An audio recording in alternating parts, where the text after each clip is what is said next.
പ്രിയപ്പെട്ടവരെ, ഖബർ കണ്ടാൽ നമുക്ക് പേടിയില്ല. ഖബറിനെ കുറിച്ച് നമ്മൾ ചിന്തിക്കാറില്ല. ഖബർ നമ്മുടെ മനസ്സിൽ ഭീതി പടർത്തുന്നില്ലെങ്കിൽ സയ്യിദുനാ ഉസ്മാൻ ഇബ്നു അഫ്ഫാൻ റളിയല്ലാഹു തആല അൻഹു ഖബറെന്ന് കേൾക്കുമ്പോഴേക്ക് സങ്കടപ്പെടുമായിരുന്നു. ഖബറെന്ന് കണ്ടാലോ ഖബറിന്റെ മുമ്പിലൂടെ നടന്നു പോകാൻ സയ്യിദുനാ ഉസ്മാൻ ഇബ്നു അഫ്ഫാൻ തങ്ങൾ തയ്യാറാകാറില്ല. അഥവാ നടന്നു പോയാൽ ഖബറിന്റെ ഭാഗത്തേക്ക് തിരിഞ്ഞു നോക്കാതെ തിരിഞ്ഞു നടക്കുമായിരുന്നു. എന്തുകൊണ്ടെന്നറിയോ? ഉസ്മാൻ ഇബ്നു അഫ്ഫാൻ തങ്ങളുടെ ഖബർ കാണുമ്പോ ബോധം നഷ്ടപ്പെട്ട് വീഴുമായിരുന്നു എന്ന് ചരിത്രം പഠിപ്പിക്കുന്നു. തന്റെ കൂട്ടുകാർ ചോദിച്ചു, അല്ലയോ ഉസ്മാൻ ഇബ്നു അഫ്ഫാൻ തങ്ങളെ, അള്ളാഹുവിന്റെ റസൂല് നരകത്തെ കുറിച്ച് പറയുന്നത് അങ്ങ് കേട്ടിട്ടുണ്ട്, പക്ഷേ അങ്ങയുടെ കണ്ണ് നിറഞ്ഞിട്ടില്ല. നരക ശിക്ഷയെക്കുറിച്ച്, ഭീതിജനകമാവിധമുള്ള ശിക്ഷയെക്കുറിച്ച് അള്ളാന്റെ റസൂല് പറയുമ്പോഴും അങ്ങേക്ക് ബോധം നഷ്ടപ്പെട്ടിട്ടില്ല. പക്ഷേ ഖബർ കാണുമ്പോ അങ്ങ് സങ്കടപ്പെടുന്നു, അങ്ങ് പൊട്ടിക്കരയുന്നു. കൊച്ചുകുട്ടിയെപ്പോലെ വാവിട്ട് നിലവിളിക്കുന്നത് എന്തേ എന്ന് ചോദിക്കുമ്പോ, പ്രിയപ്പെട്ട മുഅ്മിനേ ചിന്തിക്കണേ, എന്റെ പ്രിയപ്പെട്ട ഉമ്മമാരെ ആലോചിക്കണേ. ഖബർ കാണുമ്പോ ഉസ്മാൻ ഇബ്നു അഫ്ഫാൻ നിങ്ങൾ കരഞ്ഞതിന്റെ കാരണം ഉസ്മാൻ തങ്ങൾ പറഞ്ഞത് എന്തെന്നറിയോ?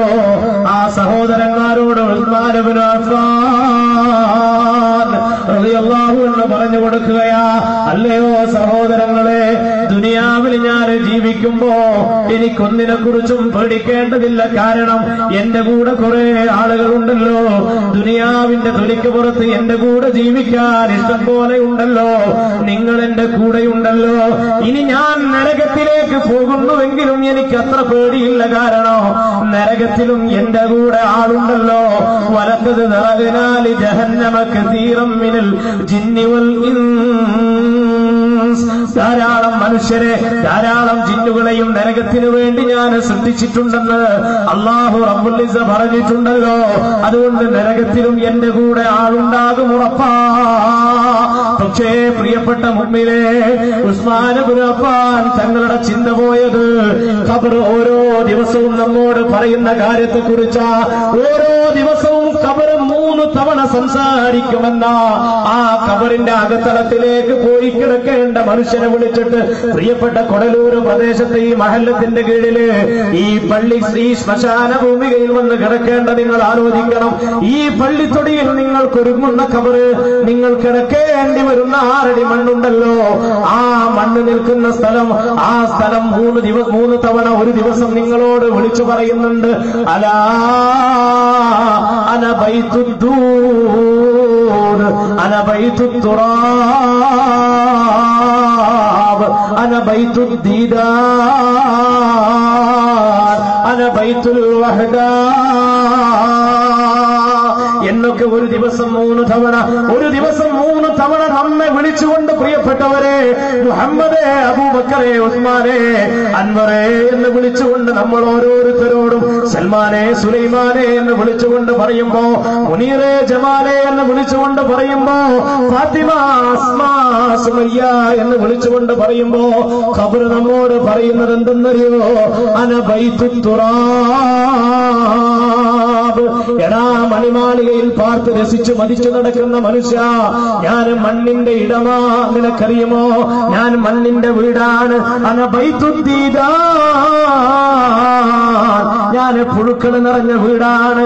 എന്റെ മാർവിടത്തിലേക്ക് നീ വന്നു ചേർന്നാൽ, എന്റെ വയറ്റിനകത്തേക്ക് നീ വന്നു കഴിഞ്ഞാൽ നിന്നെ കാത്തിരിക്കുന്ന പുഴുക്കൾ കണ്ടോ എന്ന് പറഞ്ഞുകൊണ്ട് ഖബർ അനൗൺസ് ചെയ്യുന്നുണ്ടെന്ന് പ്രിയപ്പെട്ടവരെ, ഹബീബായ നബി മുഹമ്മദ് മുസ്തഫ സല്ലല്ലാഹു അലൈഹി വസല്ലം തങ്ങൾ പഠിപ്പിക്കുമ്പോ ആ ചിന്തയാണ്, ആ ഒരു ഓർമ്മയാണ്, ആ ഒരു പഠനമാണ്, പാഠമാണ് സയ്യിദുനാ ഉസ്മാൻ ഇബ്നു അഫ്ഫാൻ റളിയല്ലാഹു തആല അൻഹു ഖബർ കാണുമ്പോ കരയാനിടയായിരുന്നു. ഉസ്മാൻ തങ്ങൾ പറയുന്നത്, നരകത്തിലാണെങ്കിലും എന്റെ കൂടെ ആളുണ്ട്, അതുകൊണ്ട് എനിക്ക് പേടിക്കേണ്ടതില്ല, കൂട്ടുണ്ടല്ലോ. പക്ഷേ ഞാൻ മരിച്ചു കഴിഞ്ഞെന്നെ ഖബറിലേക്ക് കൊണ്ടുപോയാൽ ഖബറിന്റെ അകത്തളത്തിൽ ആരുമാരുമില്ലാത്ത കൂട്ടിനാണില്ലാത്ത ഖബറിന്റെ അകത്തളത്തിൽ മണ്ണറക്കുള്ളിൽ എന്നെ വെച്ചു കഴിഞ്ഞാൽ അതിന്റെ മുകൾ ഭാഗം വരെ എന്റെ കൂടെ നിങ്ങളൊക്കെയുണ്ട്, എന്റെ കൂട്ടുകാരുണ്ട്, സഹചരുണ്ട്, സഹചാരികളുണ്ട്, എന്റെ കുടുംബക്കാരുണ്ട്, എല്ലാവരുമുണ്ട്. പക്ഷേ ഖബറിലേക്ക് എന്നെ വെച്ചു കഴിഞ്ഞാൽ അനവഹീദ ഫലാ തസ്ഹബൂനനി, ഖബറിലേക്ക് എന്നെ വെച്ചു കഴിഞ്ഞാൽ പിന്നെ നിങ്ങൾ എന്നെ സഹവസിക്കില്ലല്ലോ, നിങ്ങൾ എന്നെ അടുത്തില്ലല്ലോ, പിന്നെ ഞാൻ ഒറ്റക്കല്ലേ, എവിടെയും എന്റെ കൂടെ ആളുണ്ട്, എന്നാൽ ഖബറിൽ എന്റെ കൂടെ ആരുമില്ലല്ലോ. പ്രിയപ്പെട്ടവരെ, തൊട്ടടുത്ത് കിടന്ന ഭാര്യയില്ല, നമ്മളെ പരിചരിച്ച മക്കളില്ല, നമുക്ക് കമ്പനി കൂടിയ കൂട്ടുകാരില്ല, അങ്ങാടി കവലയിൽ പ്രിയപ്പെട്ടവരെ പാതിരാ പിന്നിട്ടിട്ടും ബോധമില്ലാതെ, ലക്കില്ലാതെ, ലഗാനില്ലാതെ, ചിന്തയില്ലാതെ, ബോധമില്ലാതെ പാതിരാവിന്റെ കവലയുടെ കാവൽക്കാരായി മാറുന്ന ചെറുപ്പക്കാരോട് വളരെ വിനയത്തോടെ സ്നേഹത്തോടെ ഓർമ്മപ്പെടുത്തട്ടെ. ഖബറിനകത്തേക്ക് നാം ചെന്ന് കിടക്കുമ്പോ, നമ്മെ കൊണ്ടുപോയി കിടത്തുമ്പോ നമ്മുടെ കൂടെ കൂട്ടുകൂടാൻ ജീവിച്ചിരിക്കുന്ന ഒരാൾ പോലും വരുന്നില്ല, ഒരാൾ പോലും നമ്മുടെ കൂടെ വരുന്നില്ല. സുഹൃത്തേ, നീ പട്ടണത്തിലേക്ക് ഇറങ്ങുമ്പോ, അങ്ങാടിയിലേക്ക് ഇറങ്ങുമ്പോ, നിന്റെ ബൈക്കിൽ, നിന്റെ കാറിൽ നിന്റെ കൂടെ വരാൻ എത്ര പേരാ തയ്യാറായത്? നീ ഒന്ന് ഒരുങ്ങി പുറത്തിറങ്ങുമ്പോ നിന്നെ സഹവസിക്കാൻ, നിന്റെ കൂടെ കമ്പനി ചേരാൻ എത്ര പേരാ ഉണ്ടായിരുന്നത്? പക്ഷേ ഖബറിലേക്ക് നിന്റെ പച്ച ശരീരത്തെ കൊണ്ടുപോയി വെച്ചപ്പോ ഒരാളും നിന്നെ തിരിഞ്ഞു നോക്കുന്നില്ല, ഒരാളും നിന്റെ കൂടെ നിന്റെ ആ ഖബറിന്റെ അകത്ത് വന്ന് കിടക്കാൻ തയ്യാറില്ലെങ്കിൽ ഉസ്മാൻ ഇബ്നു അഫ്ഫാൻ റളിയല്ലാഹു തആല അൻഹു ആ ഖബറിനെ കുറിച്ച് ആലോചിച്ചിട്ട് ബോധം നഷ്ടപ്പെടുമായിരുന്നു, കരയുമായിരുന്നെന്ന് ഹദീസുകൾ പഠിപ്പിക്കുമ്പോ, പ്രിയപ്പെട്ട സഹോദരങ്ങളെ, ആ ഖബറിലേക്ക് നമ്മൾ പോയി കിടക്കേണ്ടവരാ, ആ ഖബറിലേക്ക് നമ്മൾ പോയി കിടക്കേണ്ടവരാണ്. അല്ലാഹു സുബ്ഹാനഹു വ തആല നമ്മിൽ നിന്ന് മരിച്ചുപോയവർക്കൊക്കെ ഖബർ ജീവിതം ധന്യമാക്കി കൊടുക്കട്ടെ. നമ്മിൽ നിന്ന് മരണപ്പെട്ടു പോയവർക്കൊക്കെ അല്ലാഹു ഖബർ ജീവിതം ധന്യമാക്കി കൊടുക്കട്ടെ. ഹബീബായ നബി തങ്ങൾ ഖബറിനെ രണ്ട് രൂപത്തിലാണ് പഠിപ്പിച്ചത്. ഇന്നമൽ ഖബറു റൗളത്തും മിൻ ദിയാദിൽ ജന്ന ഔ ഹുഫ്റത്തും മിൻ ഹുഫറിൻ നിറാൻ. ഇൻഷാ അല്ലാഹ് വിശാലമായ വിഷയം, ഒരുപാട് പറയേണ്ടുന്ന, ഒരുപാട് ചർച്ച ചെയ്യേണ്ടുന്ന വിഷയം. പക്ഷെ ഞാൻ ഇന്ന് പരലോക ജീവിതത്തിന്റെ തുടക്കമാകുന്ന ഖബറിനെ കുറിച്ച്, ആ ഖബറിൽ അദാബ് അനുഭവിക്കാതെ രക്ഷപ്പെടാൻ പറ്റുന്ന, ആ ഖബറിൽ ശിക്ഷ അനുഭവിക്കാതെ രക്ഷപ്പെടാൻ പറ്റുന്ന ചില കാര്യങ്ങളെയും സൂചിപ്പിച്ചുകൊണ്ട് ഇൻഷാ അല്ലാഹ് ഞാൻ എന്റെ വാക്കുകൾ വിരാമം വിടും. അല്ലാഹു റബ്ബുൽ ഇസ്സ അനുഗ്രഹിക്കുമാറാകട്ടെ. അല്ലാഹു റബ്ബുൽ ഇസ്സ അനുഗ്രഹിക്കുമാറാകട്ടെ. ഖബറിനെ കുറിച്ച് വല്ലപ്പോഴും നാം ചിന്തിച്ചിട്ടുണ്ട്?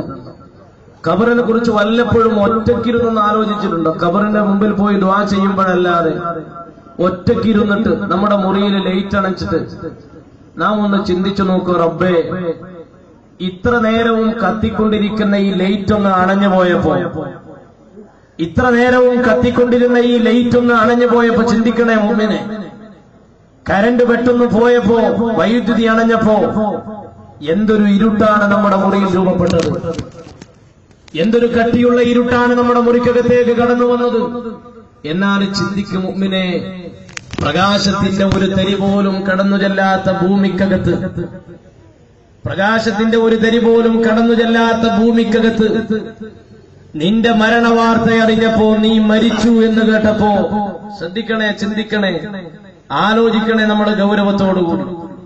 എപ്പോഴും പ്രകാശം കിട്ടുന്ന മുറിക്കകത്ത് പെട്ടെന്ന് ബൾബൊന്ന് അണഞ്ഞു പോയപ്പോ, ലൈറ്റ് ഒന്ന് അണഞ്ഞു പോയപ്പോ, പ്രകാശം അണഞ്ഞു പോയപ്പോ, കൂരാക്കൂരി ഇരുട്ട് നമുക്ക് അനുഭവപ്പെട്ടെങ്കിൽ, പ്രകാശത്തിന്റെ ഒരു തരി പോലും കടന്നു ചെല്ലാത്ത ഭൂമിക്കകത്ത് നിന്റെ മരണവാർത്ത അറിഞ്ഞപ്പോ നിന്റെ കുടുംബക്കാര്, നിന്റെ അയൽവാസികള്, പള്ളിയുടെ ഉത്തരവാദിത്തമുള്ളവര്, മഹല്ലിന്റെ സാരഥികള്, അവർ നിനക്ക് വേണ്ടി തുറന്നു വെക്കുന്ന ഒരല്പനേരം മാത്രം പ്രകാശം കിട്ടുന്ന, ഒരല്പനേരം മാത്രം പ്രകാശം കടന്നു ചെല്ലുന്ന വിധത്തില് ഭൂമിയെ ഒന്ന് വെട്ടിപ്പൊളിച്ചിട്ട് നിനക്ക് കടക്കാൻ വേണ്ടി 6 അടി മണ്ണ് ഒരുക്കുമ്പോ, നിനക്ക് കടക്കാൻ വേണ്ടി നിന്റെ ഉയരത്തിനുള്ള ഒരു കുഴി, എന്നാൽ നിന്റെ ശരീരം വളരെ വിശാലമാണെങ്കിൽ അതിനനുസരിച്ചുള്ള വിസ്തൃതി പോലും ഇല്ലാത്ത വിധം വളരെ ഇടുങ്ങിയ ഒരു ഖബർ നിനക്ക് വേണ്ടി ഒരുക്കുമ്പോ, നിമിഷങ്ങൾ പിന്നിടുമ്പോ, മണിക്കൂറുകൾ പിന്നിടുമ്പോ, അല്ലെങ്കിൽ ഒരു ദിവസം കഴിയുമ്പോ നിന്റെ ജനാസ, നിന്റെ ശരീരം ആ ഖബറിനകത്തേക്ക് കൊണ്ടുപോയി വെക്കുമ്പോ വീണ്ടും ആ പ്രകാശത്തെ അങ്ങ് അടച്ചു കളയുകയാ, വീണ്ടും ആ പ്രകാശമില്ലാതെയാവുകയാ. ഇനി ചിന്തിക്കും മുമ്പിന്, ഇനി ആലോചിക്ക് സഹോദര, ആ ഖബറിനകത്തുള്ള അവസ്ഥ എന്താണ്? ആ ഖബറിനകത്തുള്ള ഇരുട്ടിനെ കുറിച്ച് നീയൊന്ന് നിന്റെ മനസ്സിൽ കൊണ്ടുവന്നു നോക്ക്. അത് ചിന്തിച്ചുകൊണ്ടാ മഹാന്മാര് നെടുവേർപ്പെട്ടത്, അത് ചിന്തിച്ചുകൊണ്ടാ മഹാന്മാര് പാതിരാത്രിയിലിരുന്ന് കരഞ്ഞത്. സയ്യിദുനാ ഉമർ ഇബ്നുൽ ഖത്താബ് റളിയല്ലാഹു തആല ഒരു ദിവസം പാതിരാത്രിയിൽ എഴുന്നേറ്റിരുന്നിട്ട് കൊച്ചുകുട്ടിയെ പോലെ കരയുന്നത് കണ്ടപ്പോ സഹധർമ്മിണി ചോദിച്ചു പോയി, അല്ലയോ ഖലീഫ ഉമർ തങ്ങളെ, എന്തിനാ അങ്ങ് കരയുന്നത്? ഈ പാതിരാത്രിയിൽ എഴുന്നേറ്റിരുന്ന് കരയുന്നത് എന്തിനാ?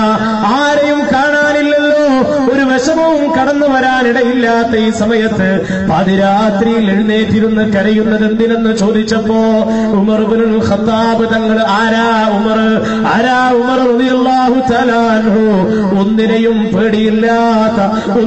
പേടിയില്ലാത്ത ധൈര്യശാലിയായ ഉമർ ഇബ്നുൽ ഖത്താബ് റളിയല്ലാഹു അൻഹു പാതിരാത്രിയിൽ കൊച്ചുകുട്ടിയെ പോലെ വാവിട്ട് കരയുന്നത് കാരണം അന്വേഷിച്ചപ്പോ സഹധർമ്മിണിയോട് ഉമർ തങ്ങൾ പറയുന്ന മറുപടി, പെണ്ണേ, ഞാൻ പാതിരാത്രിയിൽ പെട്ടെന്നൊന്ന് ഞെട്ടിയുണർന്നു നോക്കുമ്പോ പരിസരത്ത് മുഴുവൻ ഇരുട്ടാ, പ്രകാശത്തിന്റെ ഒരു തരി പോലും ഇല്ലാതെ വെറും ഇരുട്ട്.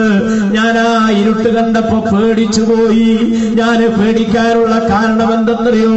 ധൈര്യശാലിയായ ഉമർ ഇബ്നുൽ ഖത്താബ് തങ്ങളുടെ മനസ്സിലേക്ക് ആ റൂമിനകത്തുള്ള ഇരുട്ട് കണ്ടപ്പോ കടന്നു വന്ന ചിന്ത, പ്രിയപ്പെട്ടവരെ, ഖബറിനകത്ത് അനുഭവിക്കേണ്ട ഇരുട്ടാ, ഖബറിനകത്ത് അനുഭവിക്കേണ്ട ഇരുട്ടിനെ കുറിച്ച് ആലോചിച്ചിട്ടാ ഉമർ ഇബ്നുൽ ഖത്താബ് തങ്ങൾ പാതിരാത്രിയിൽ പേടിച്ചു കരഞ്ഞതെങ്കിൽ, പ്രിയപ്പെട്ട മുഅ്മിനേ, എന്റെ പ്രിയപ്പെട്ട ഉമ്മമാരെ, സഹോദരികളെ, ഒരു നിമിഷമെങ്ങാനും ഖബറിനെ കുറിച്ച് ആലോചിച്ചിട്ട്, ഖബറിനെ കുറിച്ച് ചിന്തിച്ചിട്ടൊന്ന് വേദനപ്പെടാൻ, ഒന്ന് വിഷമം പങ്കിടാൻ, ഒന്ന് ദുഃഖിക്കാൻ നമുക്ക് കഴിഞ്ഞിട്ടുണ്ടോ?